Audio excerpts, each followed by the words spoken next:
Welcome to the Time Machine at the New England Motorcycle Museum. Feast your eyes on this stunning classic Super Combat Hodaka in the vivid orange and blue with the racing stripes, the number ones, the beautiful frame. Take a close look. This was restored by AHRMA 17-time national championship winner Jay Crandall. This was his bike. He built this to smoke the 125 CRs. The engine's been built, it's been rebuilt. It's got porting done on it, new pistons, and it hauls ass. Kick-ass machine.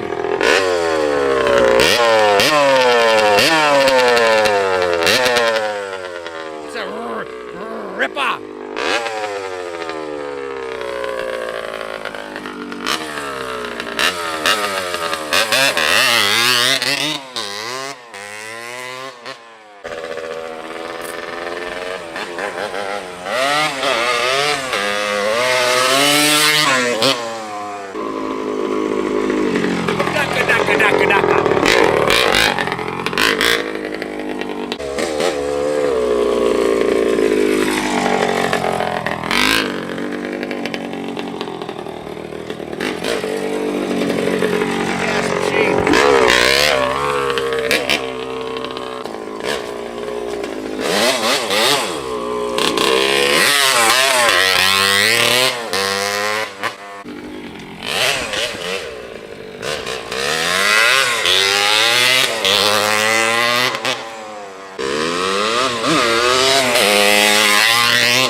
Baby purr.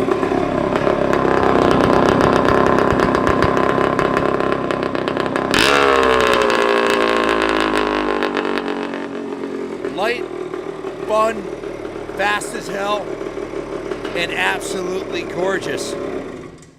Like my dad used to say, if you're not happy right now, you'll never be happy. What an absolute rush. That was fun.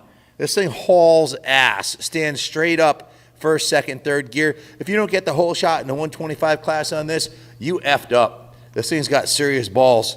And it's got a killer suspension setup on it. It's got these Red Wing, actually they're Kayaba. They're Kayaba. It looks like a Red Wing, but it's a Kayaba shock. Jay didn't cut any corners. Jay had a good career and won a lot of championships. Look at the steering stem on this. August of 1974, this thing would battle with the Suzuki TM100s and the CR125s for dominance on the dirt bike tracks throughout the United States. I'll have to send it down to detail shop. I had a little bit too much fun riding it. The boys give it a final wipe down. Look at the paint job on this thing, guys. Absolutely gorgeous. Bright orange with the blue racing stripes matching the blue painted frame, the blue shocks. Jay didn't cut any corners, completely rebuilt the motor, performance carburetor and exhaust, brand new chains and sprockets and tires, went through everything on the bike, soup to nuts, top to bottom. Look at the seat on this thing, guys. Just beautiful. What a absolutely, this thing belongs in the museum, but it's too fun not to ride it. And it sounds absolutely incredible, man. Who needs drugs, man? Just get on your vintage 125 and take it for a rip. The rims are absolutely beautiful. I'm pretty sure Jay had these laced up special for this. You can see, can you zoom in on this? Can you read this label right here? Man, what a kick-ass piece. Everywhere you look, all new hardware.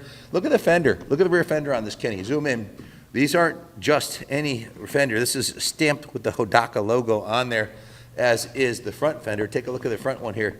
Stamped with the Hodaka logo. New fenders, new number plates, new number 1 decals. Again, Jay was 17-time champion. So what does a champion do? Builds the best bike. Look at the levers. Brand new levers and perches in front brake cable. Brand new clutch cable, perch. Brand new kill switch. Brand new Uri grips. All new hardware, new bars. Everything from here up is brand new. Just a kick-ass piece, man.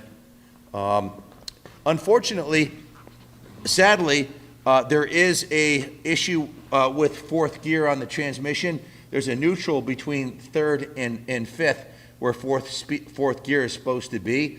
And we're selling it as is. We don't have the parts to fix it, nor do we have the time to do that. So it's being sold as is. Like I said, it's ready to go on display in the museum or your private museum.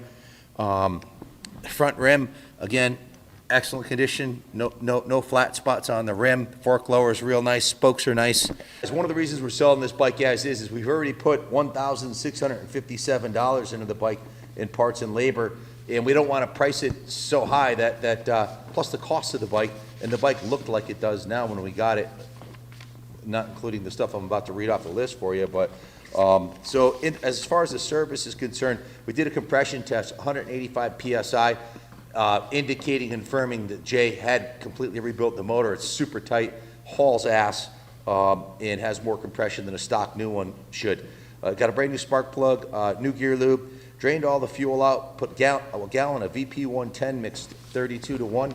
You can see there's actually a fuel mixture logo on the top of here from the factory. The original factory gas cap is still there, which is kind of cool. The gear lube was replaced with Maxima gear lube. We put a new set of Ori grips on it. The old fuel was drained.